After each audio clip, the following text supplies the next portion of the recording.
Se casó conmigo mientras amaba a otro. Hay fotografías que mienten, no porque estén editadas, no porque sean falsas, sino porque capturan un momento que se veía perfecto por fuera, mientras por dentro todo se estaba derrumbando en silencio. Tengo una de esas fotografías. En ella estoy sonriendo, llevo un vestido blanco, hay flores, hay luz, hay personas llorando de emoción a mi alrededor. Y a mi lado está Marcos, mirándome como si yo fuera lo más importante que había visto en su vida. Es una foto hermosa, y es una de las mentiras más grandes que he cargado. Hoy estoy sentada frente a un escritorio de madera oscura. Un hombre, con traje gris, me entrega un bolígrafo sin mirarme a los ojos. Me señala una línea punteada al pie de varios documentos y me dice con una voz completamente vacía que solo necesita mi firma en 3 lugares. Marcos no está aquí. Mandó a su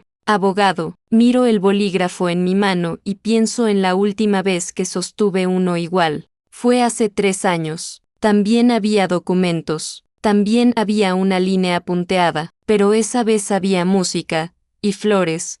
Y mi corazón latía tan fuerte que sentía que se me iba a salir del pecho. Esa vez también firmé, y lo hice sabiendo, algo que no debería haber sabido. No lloro mientras firmo los papeles del divorcio. Eso es lo que más me sorprende de mí misma. Pensé que lloraría, pensé que sentiría rabia, o alivio, o alguna emoción lo suficientemente grande como para justificar 3 años de mi vida, pero solo siento una quietud extraña. Como cuando termina una tormenta larga y el aire queda limpio pero frío. El abogado recoge los documentos, los acomoda en una carpeta y me dice que recibiré una copia por correo. Se levanta, me da la mano, y se va, y yo me quedo sola en esa sala, con el bolígrafo todavía en los dedos, pensando en la noche antes de mi boda. Era tarde, Marcos dormía, yo no podía cerrar los ojos. Era esa clase de insomnio que no viene del cansancio,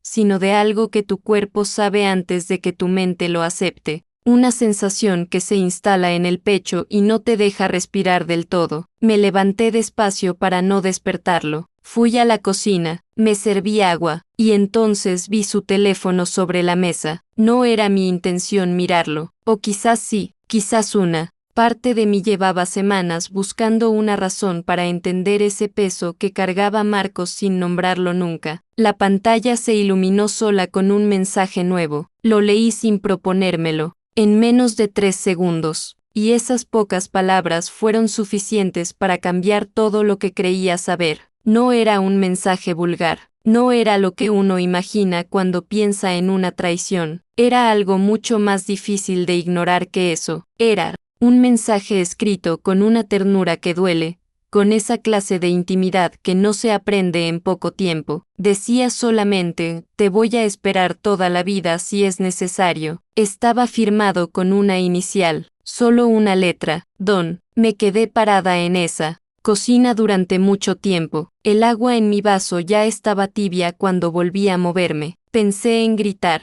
Pensé en entrar al cuarto y despertar a Marcos y exigirle que me explicara quién era y cuánto tiempo llevaba esperándolo. Pensé en llamar a mi madre, pero mi madre llevaba 3 meses muerta y esa sigue siendo una de las cosas más desorientadoras del duelo, que en los momentos en que más la necesitas es exactamente cuando recuerdas que ya no está. Pensé en muchas cosas esa noche, y al final hice algo que todavía me cuesta entender del todo. Puse el teléfono exactamente donde estaba, volví a la cama, me acosté despacio al lado de Marcos, que seguía durmiendo sin saber nada, y me quedé mirando el techo en la oscuridad, escuchando su respiración tranquila, y decidí casarme con él de todas formas. Esa decisión necesita una explicación, no una excusa, una explicación honesta, porque no fui una mujer ingenua que no vio las señales, vi las señales, las vi todas, y aún así caminé hacia ese altar con flores en las manos y un secreto en el pecho que pesaba más que cualquier cosa que haya cargado antes. Para entender por qué,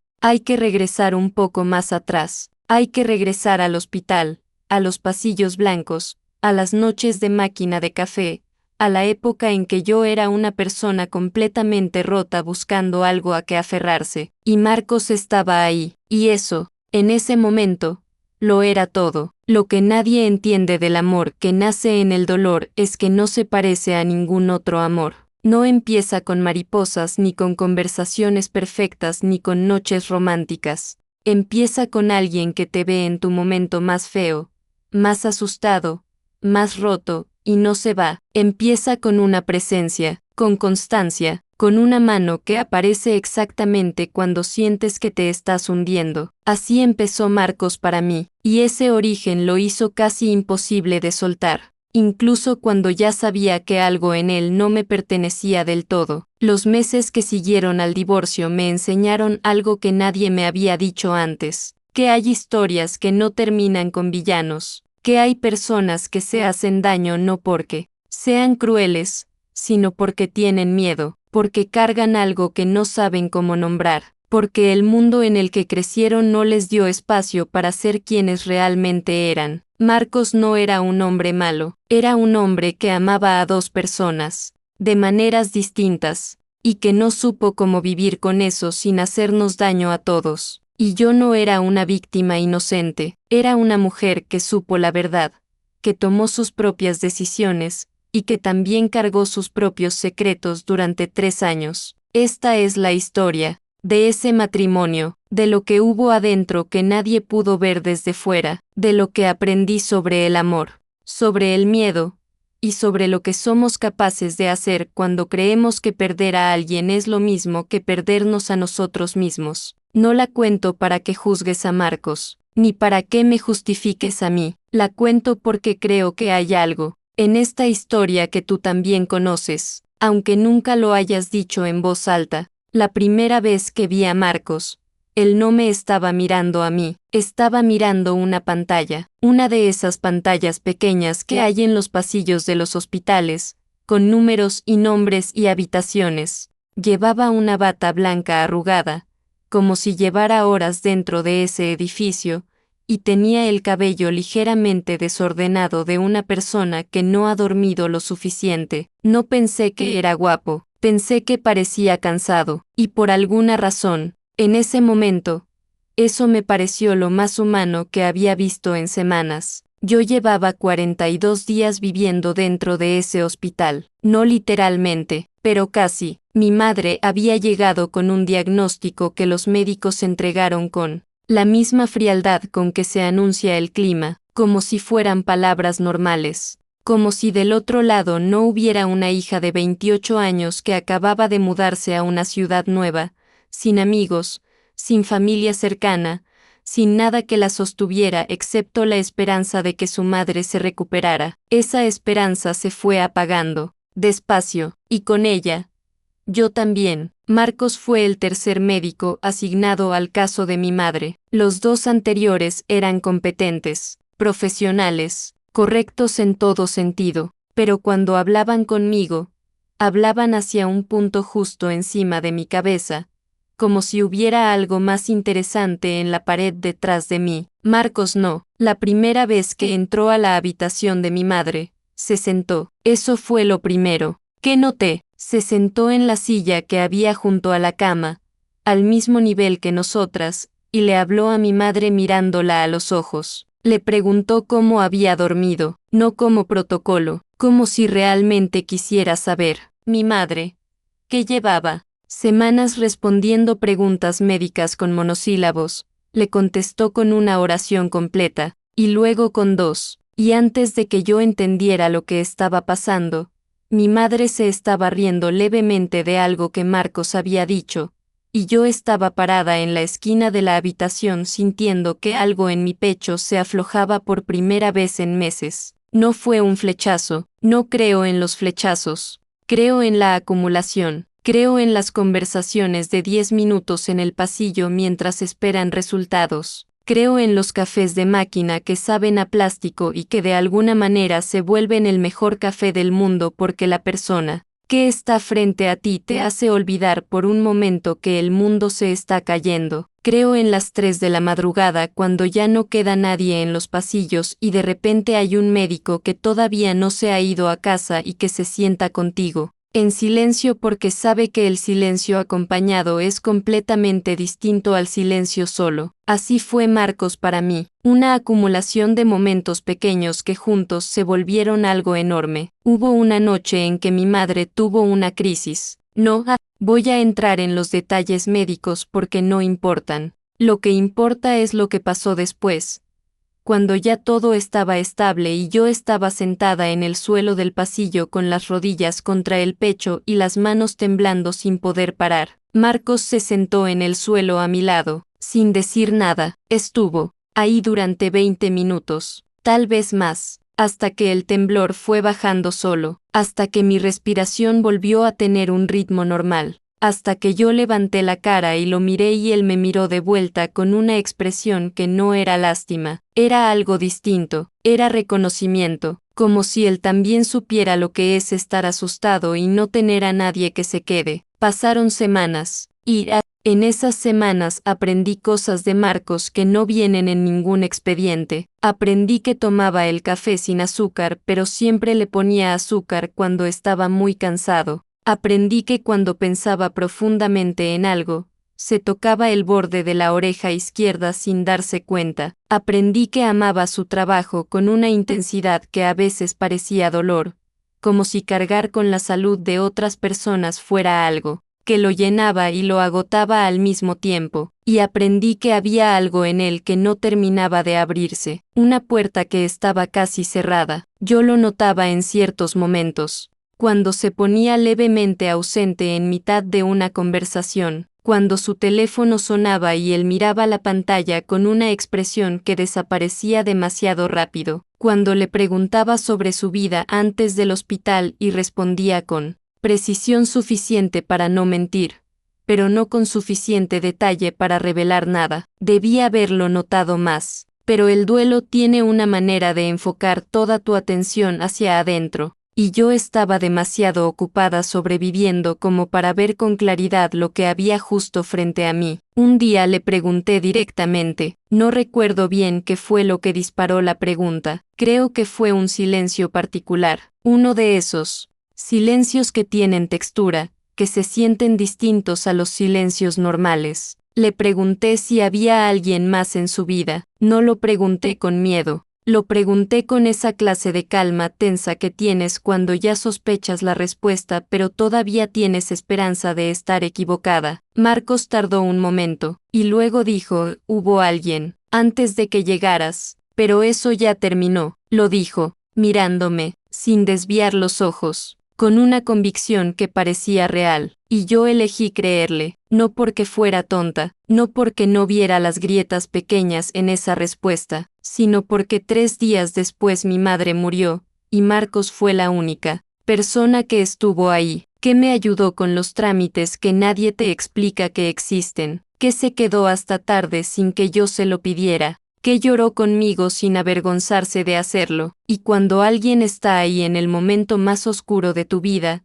el corazón hace algo que la lógica no puede controlar, el corazón los convierte en necesidad. Lo que vino después ocurrió con una naturalidad que en ese momento me pareció señal de algo, salidas que empezaron como distracciones y se convirtieron en rituales, conversaciones que duraban más de lo necesario porque ninguno de los dos quería que terminaran. Una mano que encontró la mía durante una caminata y no la soltó. Marcos me dijo que me amaba una noche de octubre, parados frente a una ventana con lluvia. No lo dijo con dramatismo, lo dijo como quien dice algo que lleva tiempo siendo verdad.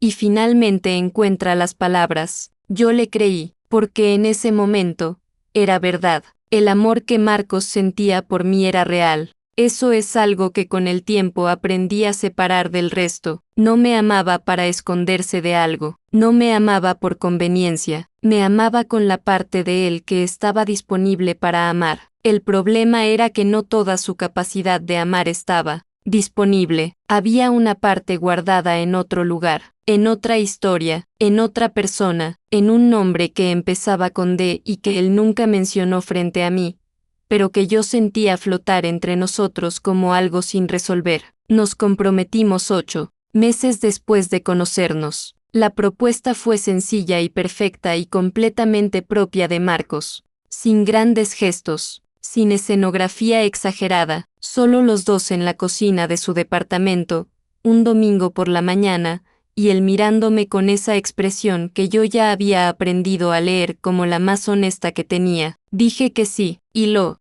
dije con todo lo que tenía, porque a pesar de la puerta entreabierta que yo nunca había logrado abrir del todo, a pesar de las preguntas que habían quedado flotando sin respuesta, había algo en estar con Marcos que se sentía como estar en casa, y yo, que había perdido a mi madre y había dejado atrás todo lo conocido, necesitaba una casa más que cualquier otra cosa en el mundo. Eso fue suficiente para decir que sí. Por un tiempo, eso fue suficiente para todo, pero la vida tiene una manera de cobrar lo que se deja sin resolver, y lo que Marcos y yo dejamos sin resolver aquella noche en que yo encontré el mensaje y elegí no decir nada, empezaría a crecer despacio, en silencio, debajo de todo lo que construimos, como una grieta que nadie ve hasta que ya es demasiado tarde para repararla. Hay una diferencia entre una casa feliz y una casa que parece feliz. La diferencia no se ve desde afuera. Desde afuera, las dos tienen las mismas flores en la ventana, la misma luz encendida por las noches, el mismo sonido de conversaciones y risas que se filtran por las paredes. La diferencia solo la siente quien vive adentro, y yo la sentí desde el primer mes. Nuestra vida juntos era, en todos los sentidos visibles, una vida bonita. Marcos había conseguido una posición más estable. En el hospital, yo había convertido el dolor de los últimos años en una pequeña empresa de diseño que crecía despacio pero con firmeza. Teníamos un apartamento con luz natural, una rutina que nos acomodaba a los dos, y esa clase de comodidad tranquila, que mucha gente pasa años buscando. En las fotos que publicábamos, se veía todo eso, y era real, no lo estoy negando. Había momentos genuinamente buenos, momentos en que Marcos me hacía reír de una manera que llegaba hasta el estómago, momentos en que yo me quedaba mirándolo mientras leía y pensaba que era exactamente donde quería estar. Pero debajo de esos momentos, siempre estaba la otra cosa, esa presencia invisible que no tenía nombre en nuestra casa pero que yo sentía. En cada habitación, el primer año aprendí a convivir con la vigilancia, no lo llamaba así en ese momento. Me decía a mí misma que era intuición femenina, o que era consecuencia natural del duelo, o que simplemente era el tipo de persona ansiosa que siempre espera que algo bueno se rompa, pero la verdad es que vivía con todos los sentidos ligeramente encendidos. Cuando el teléfono de Marcos vibraba de noche, yo no lo miraba, pero escuchaba si él se movía, si cambiaba su respiración, si había algo en la manera en que alcanzaba el teléfono que fuera distinto a la manera en que uno alcanza algo sin importancia. La mayoría de las veces no pasaba nada, y eso, paradójicamente, no me tranquilizaba, porque la ausencia de evidencia no es lo mismo que la ausencia del problema, y yo lo sabía. Hubo patrones que fui notando con el tiempo. Marcos siempre contestaba el teléfono en otro cuarto cuando la llamada era de ciertos números. No todos, solo algunos. Salía al pasillo o se iba a la cocina con una naturalidad tan ensayada que probablemente ni él mismo se daba cuenta de que lo hacía. Había ciertos días en que llegaba a casa con ese peso particular en los hombros. No el cansancio normal de un médico que lleva 12 horas de turno. Era algo distinto, era una especie de ausencia emocional, como si hubiera dejado una parte de sí mismo en algún lugar que yo no podía ver. En esos días, yo no preguntaba, no porque no quisiera saber, sino porque había aprendido que las preguntas que más importan son exactamente las que más miedo da hacer. Y si hacía esa pregunta y la respuesta era lo que yo sospechaba, ya no habría manera de volver atrás. El silencio, por lo menos, me dejaba la ilusión de que todo estaba bien. El segundo año fue más difícil que el primero, no porque hubiera más conflictos, De hecho, Marcos y yo casi no peleábamos. Éramos de esa clase de parejas que resuelven las cosas con conversaciones tranquilas, con acuerdos razonables, con una madurez que la gente de afuera admiraba. Lo que nadie veía era que esa tranquilidad tenía un costo. Para mantenerla, los dos evitábamos ciertos temas, no por acuerdo explícito, sino por ese entendimiento tácito que se desarrolla entre dos personas que llevan suficiente tiempo juntas. Sabíamos exactamente hasta dónde llegar en una conversación antes de que se volviera peligrosa, y nos deteníamos siempre justo antes. Eso no es comunicación,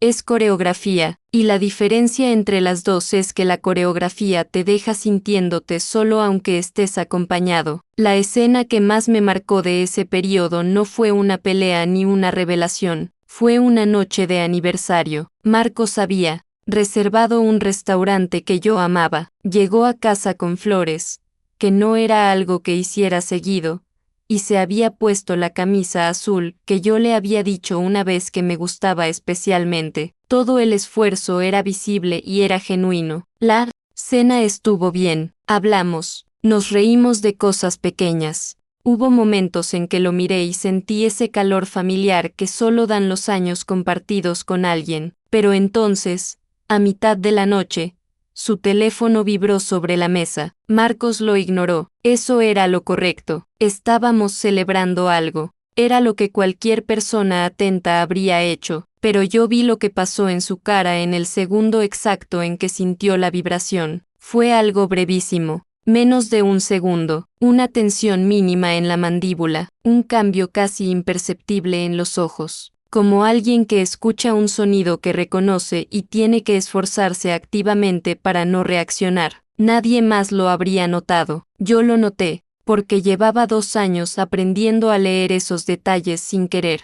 Terminamos la cena, volvimos a casa. Marcos fue al baño y yo me quedé parada frente a la ventana del salón, mirando mi propio reflejo en el vidrio oscuro, y me pregunté algo que llevaba tiempo evitando. No si Marcos me amaba, eso lo sabía, me amaba, sino si ese amor era suficiente para los dos, o si yo llevaba tiempo haciendo el trabajo de 2 personas tratando de mantener algo unido que tenía una fractura en el centro. Empecé a ver a una psicóloga ese año, no le conté todo a ella. Le conté lo suficiente para que me ayudara a funcionar. Le hablé de la ansiedad, del duelo por mi madre que seguía apareciendo en momentos inesperados, de la sensación general de que algo en mi vida no terminaba de encajar. No le hablé del mensaje que había leído antes de la boda. Ese secreto seguía siendo solo mío, y cargarlo solo, sin poder nombrarlo con nadie,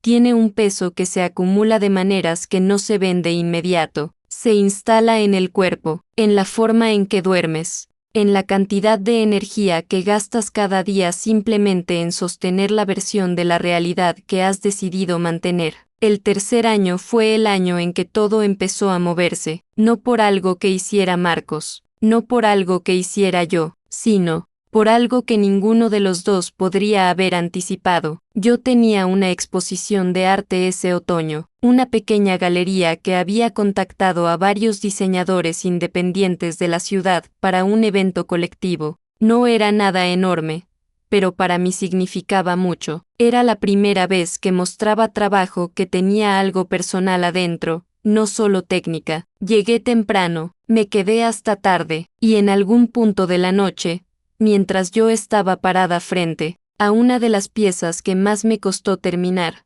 alguien se acercó y dijo que le parecía extraordinariamente honesta. No dijo que era bonita, no dijo que le gustaba el color o la composición, dijo que era honesta, y esa palabra, dicha por un desconocido en el tono exacto y preciso en que la dijo, me llegó de una manera que no esperaba. Me giré, era un hombre de más o menos la edad de Marcos, cabello oscuro, mirada tranquila, una presencia que no ocupaba más espacio del necesario pero que de alguna manera se sentía completamente. Me extendió la mano y me dijo su nombre, Daniel. Hablamos durante casi 2 horas esa noche, hablamos de arte y de lo que significa hacer algo verdadero en un mundo que premia lo decorativo. Hablamos de ciudades y de la sensación extraña de llegar a un lugar nuevo y tener que construirte una vida desde cero. Me contó que acababa de volver a la ciudad después de años viviendo fuera, que había regresado por razones que todavía estaba procesando. Era brillante, era cálido, era de esa clase de personas con las que el tiempo pasa sin que lo notes. Y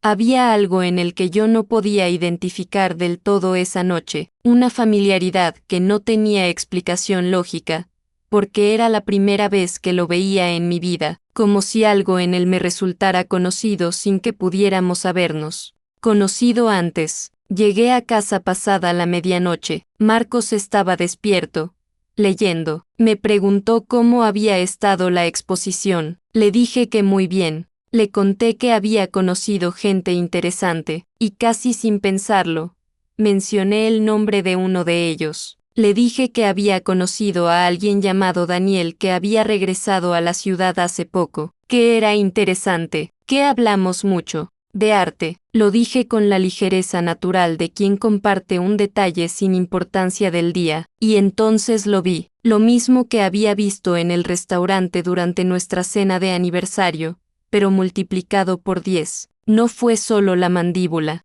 fue todo. Fue un segundo entero en que el cuerpo de Marcos se detuvo completamente. El libro que sostenía quedó suspendido. Los ojos no se movieron. La respiración se cortó de una manera que no se puede fingir ni controlar. Fue solo un segundo, pero, en ese segundo, sin que Marcos dijera una sola palabra, yo entendí todo lo que había estado sin entender durante 3 años. No necesité que me lo confirmara, no necesité más preguntas. Algunos silencios son confesiones completas, y el mío, el que siguió después de ese momento mientras los dos fingíamos que todo estaba normal, fue el silencio más pesado que he cargado en mi vida, porque ya no había manera de seguir mirando hacia otro lado. La grieta que siempre estuvo ahí finalmente había llegado a la superficie, y yo tendría que decidir qué hacer con ella. Esperé 3 días, no sé por qué 3 días exactamente, no fue una decisión consciente, simplemente pasaron 3 días en que yo seguí despertándome, preparando café, contestando correos, durmiendo al lado de Marcos como si nada hubiera cambiado, pero todo había cambiado. Hay una diferencia entre sospechar algo y saberlo. La sospecha te permite seguir funcionando porque siempre existe la posibilidad de estar equivocada, pero cuando el cuerpo entero de la persona que amas se detiene al escuchar el nombre de alguien más, ya no queda espacio para la duda, solo queda la conversación que has estado evitando durante años. La tuve un martes por la noche, no lo planeé para un martes. Simplemente llegué a casa y Marcos estaba en la cocina y algo en mí decidió que ya no podía cargar otro día con ese peso. Le pregunté si conocía a alguien llamado Daniel. No lo acusé, no levanté la voz. Lo pregunté con una calma que me sorprendió a mí misma, la clase de calma que no viene de la tranquilidad sino del agotamiento profundo de alguien que ya ha imaginado esta conversación tantas veces que le ha perdido el miedo. Marcos dejó lo que estaba haciendo, se giró despacio, y en su cara vi algo que no esperaba ver. No vi culpa, aunque también estaba, vi algo que se parecía más al alivio, como si una parte de él llevara años esperando que alguien hiciera esa pregunta en voz alta. Lo que me contó esa noche lo escuché de pie, apoyada contra la pared de la cocina, sin moverme. Me habló de Daniel con una honestidad que dolió precisamente porque era real. No fue una confesión calculada, fue una persona que finalmente abría una puerta que había mantenido cerrada durante demasiado tiempo, sin saber exactamente lo que encontraría al otro lado. Me dijo que se habían conocido durante la carrera de medicina, que lo que vivieron juntos fue algo que él no supo cómo nombrar durante mucho tiempo, porque nadie en su vida le había dado palabras para nombrarlo, que creció en una familia donde ese amor no tenía lugar, que el miedo que sentía no era hacia Daniel sino hacia sí mismo. Me dijo que no terminó con Daniel porque dejara de amarlo, lo dejó porque no sabía cómo ser quien era cuando estaba con él, y esa distinción, esa diferencia tan pequeña y tan enorme al mismo tiempo, fue lo que me dejó sin palabras durante un momento largo, porque no era la historia que yo esperaba escuchar. Esperaba traición, esperaba mentiras calculadas, esperaba algo que me permitiera estar completamente furiosa y completamente en lo correcto. En cambio, escuché a un hombre describiendo el tipo de miedo que hace que las personas se abandonen a sí mismas antes de que el mundo pueda hacerlo, y eso era mucho más difícil de sostener que la rabia. Le pregunté si me amaba, lo pregunté porque necesitaba escucharlo, no porque dudara de la respuesta. Marcos dijo que sí, sin pausa, con esa convicción directa que era una de las cosas que yo más reconocía en él, y luego dijo algo que me quedé procesando durante semanas. Dijo que el amor que sentía por mí era completamente real, que no me había elegido para esconderse de nada, que lo que construimos juntos no era una mentira ni una fachada, pero que había una parte de él que nunca había sanado, una herida que nunca había cerrado porque nunca la había nombrado en voz alta con nadie, y que esa herida había estado presente en nuestro matrimonio desde el principio. Aunque él nunca hubiera querido que así fuera, me amaba con lo que tenía disponible. El problema era que no todo estaba disponible. Hubo un silencio después de eso, un silencio largo y extraño que ninguno de los dos interrumpió de inmediato. Yo miraba el piso de la cocina, Marcos me miraba a mí, y en ese silencio yo tomé una decisión. Decidí contarle lo que yo había hecho, porque hasta ese momento, esa conversación era la historia de algo que Marcos me había ocultado, pero si yo me quedaba callada, seguiría siendo solo eso, y yo ya había cargado suficiente tiempo con la versión incompleta de esta historia. Le dije que la noche antes de nuestra boda encontré un mensaje en su teléfono, vi cómo su expresión cambiaba mientras yo hablaba, le dije que lo leí, que era. Entendí de quién venía aunque no supiera el nombre completo, que me quedé parada en esa cocina durante mucho tiempo sin saber qué hacer, y luego le dije lo que hice después. Le dije que tomé su teléfono, que abrí el hilo de mensajes, y que escribí una respuesta haciéndome pasar por él. Le dije a Daniel, con las palabras de Marcos, que no lo buscara más, que él había elegido su vida. El rostro de Marcos cuando escuchó eso fue algo que no voy a olvidar. No fue rabia, fue una especie de comprensión lenta y dolorosa, como alguien que de repente entiende el mapa completo de algo que solo había visto en fragmentos, porque Daniel había desaparecido creyendo que era Marcos quien le pedía que se fuera definitivamente. Por eso no llamó en 3 años. Por eso, cuando regresó a la ciudad, regresó con la certeza de que Marcos lo había cerrado con sus propias palabras. Yo había tomado una decisión que no me correspondía tomar, y sin quererlo, sin entender completamente lo que estaba haciendo, había reescrito el final de una historia que no era solo mía. Marcos no dijo nada por un momento, yo tampoco. Los dos estábamos procesando versiones distintas de la misma revelación.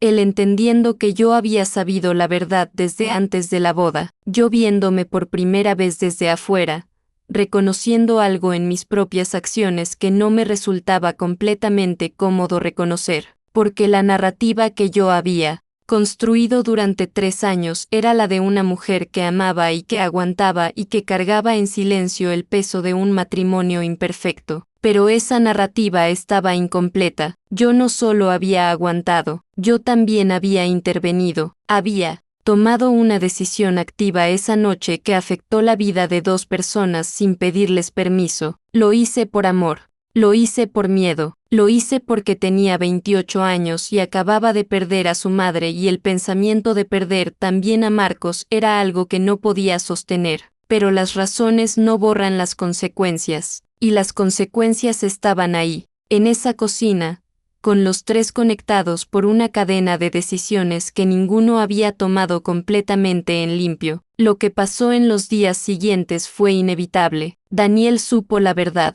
No voy a entrar en los detalles de cómo llegó a saberla porque esa parte de la historia pertenece también a él, y hay ciertos detalles que no son solo míos para contar. Lo que sí voy a decir es que hubo un momento en que los tres estuvimos en el mismo lugar. No fue dramático de la manera en que uno imagina estas cosas. No hubo gritos, no hubo gestos teatrales. Fue casi lo opuesto. Fue una conversación quieta entre tres personas adultas que de repente podían ver el mapa completo de algo que cada uno había vivido desde un ángulo distinto. Y cuando ves el mapa completo de algo así, la primera reacción no es la rabia, es una especie de tristeza profunda y limpia, tristeza por el tiempo, por las decisiones tomadas con miedo, por las versiones de nosotros mismos que quedaron atrapadas en una historia que nunca tuvo la oportunidad de resolverse bien. Daniel me miró en algún momento de esa conversación con una expresión que no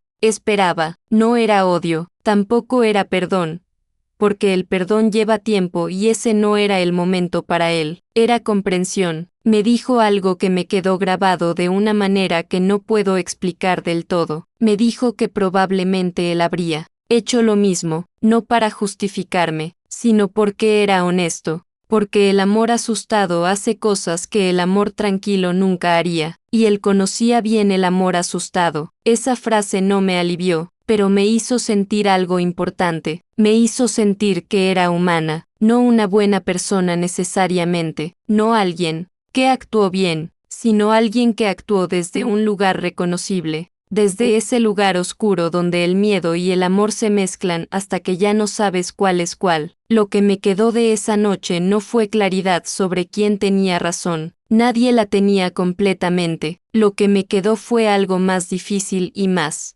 valioso que eso. Me quedó la obligación de mirarme a mí misma con la misma honestidad con que había exigido que Marcos me mirara a mí, y eso, descubrí, era mucho más complicado que cualquier conversación que había imaginado tener, porque la persona más difícil de ver con claridad siempre es una misma, siempre. Hubo una mañana, semanas después de todo, en que me desperté antes de que sonara el despertador. Marcos dormía a mi lado, y yo me quedé ahí, completamente quieta, mirando el techo, con una pregunta que ya no podía seguir aplazando. No, era la pregunta de si lo amaba. Esa tenía respuesta, lo amaba, con todo lo complicado que eso significaba después de todo lo que sabíamos el uno del otro. La pregunta era otra, era si ese amor, tal como existía, era suficiente para construir una vida entera, o si los dos merecíamos algo más honesto que lo que habíamos estado haciendo. Le pedí a Marcos que habláramos ese día, no en la cocina. Esta vez, nos sentamos en el salón, en el sofá donde habíamos pasado cientos de noches tranquilas, y esa familiaridad lo hacía todo más difícil y más necesario al mismo tiempo. Le dije lo que había estado pensando, no con rabia, sin rabia. Ya no quedaba casi nada, solo con esa honestidad cansada que aparece cuando ya no tienes energía para protegerte de la verdad.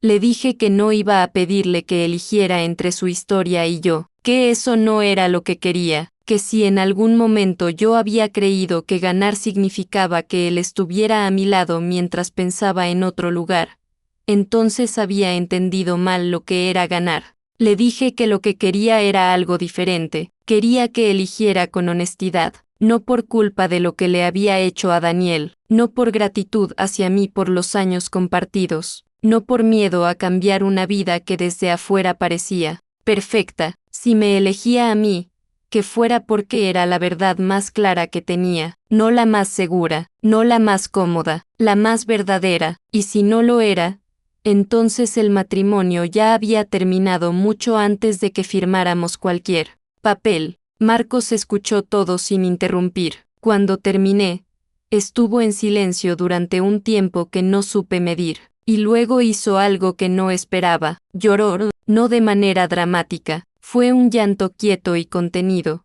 de esa clase que sale cuando alguien finalmente deja de sostener algo que llevaba demasiado tiempo cargando solo. Me dijo que me amaba, me lo dijo mirándome directamente, con esa convicción que yo siempre había reconocido como la más honesta que tenía, y luego me dijo que no sabía si era suficiente, que había pasado tanto tiempo sin conocerse a sí mismo completamente, sin permitirse ser quien era en todos los sentidos, que no sabía con certeza qué era lo que podía ofrecer, y que la persona que yo merecía no era alguien que ofreciera una versión incompleta de sí mismo por no tener el valor de descubrirla completa. Fue la cosa más honesta que me había dicho en 3 años, y paradójicamente, fue también la que más dolió. Nos separamos sin grandes escenas. El proceso fue casi silencioso en comparación con todo lo que lo precedió. Conversaciones prácticas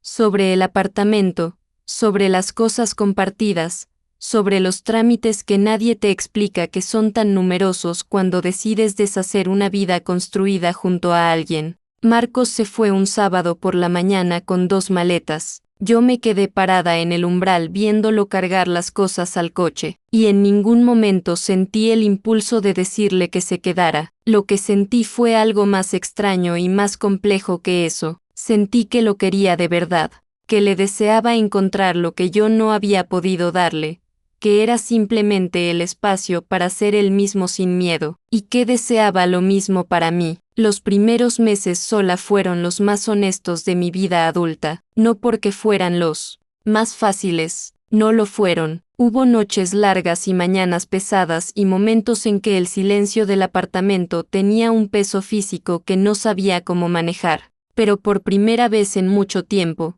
el dolor que sentía era limpio, no había nada debajo de él que estuviera sin nombrar, no había secretos que cargar, no había una versión paralela de la realidad que mantener en pie con esfuerzo constante, solo había lo que era, y descubrí que lo que era, aunque doliera, era mucho más liviano que lo que había estado fingiendo que no existía. Empecé a caminar por las mañanas, no tenía un destino particular. Solo salía y caminaba, por el parque, por las calles, del barrio, por lugares que Marcos y yo habíamos recorrido juntos y que yo necesitaba aprender a recorrer sola sin que eso se sintiera como una pérdida. Al principio se sentía exactamente como una pérdida. Con el tiempo se fue convirtiendo en otra cosa, se fue convirtiendo en mío. Una tarde me senté en un café y saqué el cuaderno donde había empezado a escribir algunas cosas desde la separación.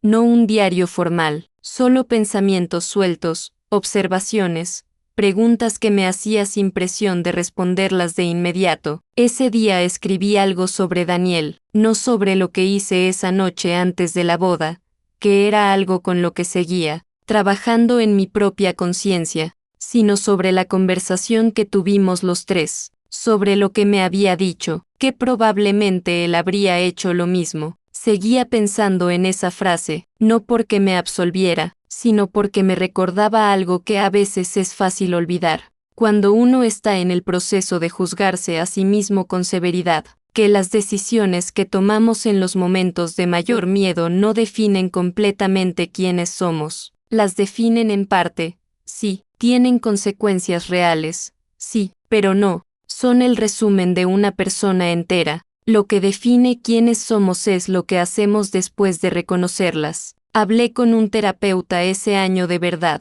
no de manera parcial como lo había hecho antes, de manera completa. Le conté todo, el mensaje que leí, lo que escribí desde el teléfono de Marcos, los 3 años de silencio, la manera en que había construido una narrativa de víctima que era real en algunos aspectos y conveniente en otros. Mi terapeuta no me juzgó, pero tampoco me dejó esconder. Me ayudó a ver que la niña que había perdido a su madre sola en una ciudad extraña y que se había aferrado al primer amor que se sentía como hogar no era alguien que merecía odio, pero que esa misma niña, cuando creció un poco y tuvo que tomar decisiones de adulta, tomó algunas desde el miedo cuando debió tomarlas desde la honestidad.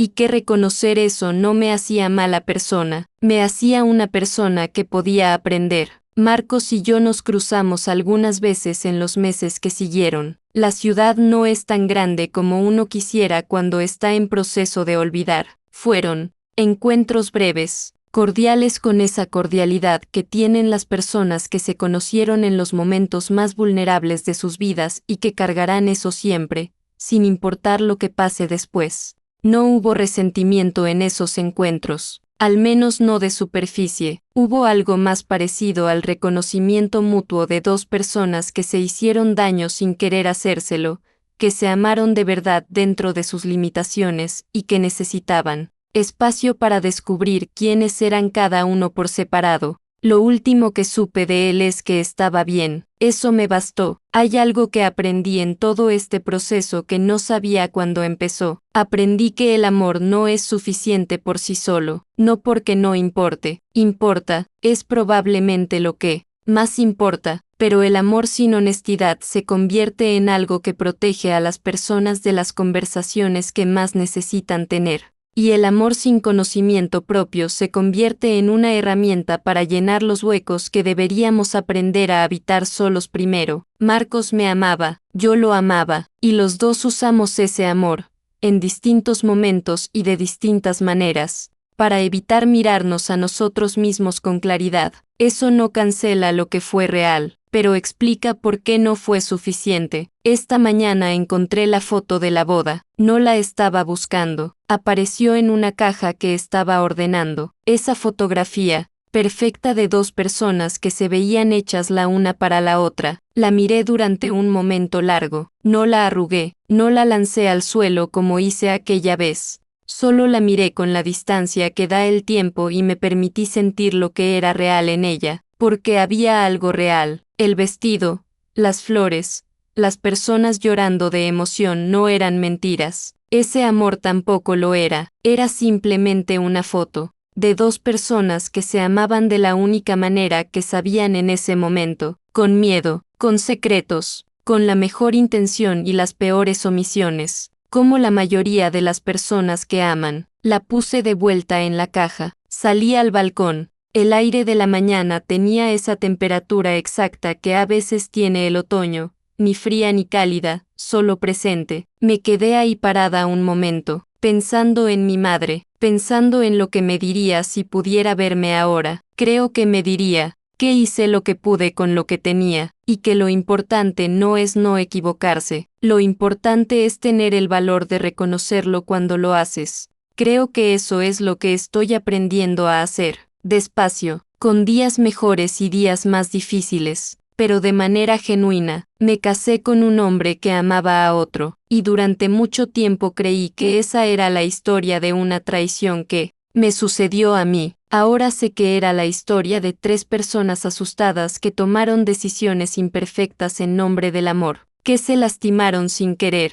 que cargaron en silencio cosas que debieron haber nombrado mucho antes. No hay villanos aquí. Hay personas, con todo lo complicado y lo contradictorio y lo inevitablemente humano que eso significa, y si hay algo que quiero que se quede después de todo esto, no es la historia del dolor, es lo que viene después, del dolor cuando decides no quedarte en él, la puerta que se abre, el aire que entra, el primer paso hacia una versión de ti misma que no necesita sostener mentiras para sentirse a salvo. Ese paso es posible, lo sé porque lo estoy dando.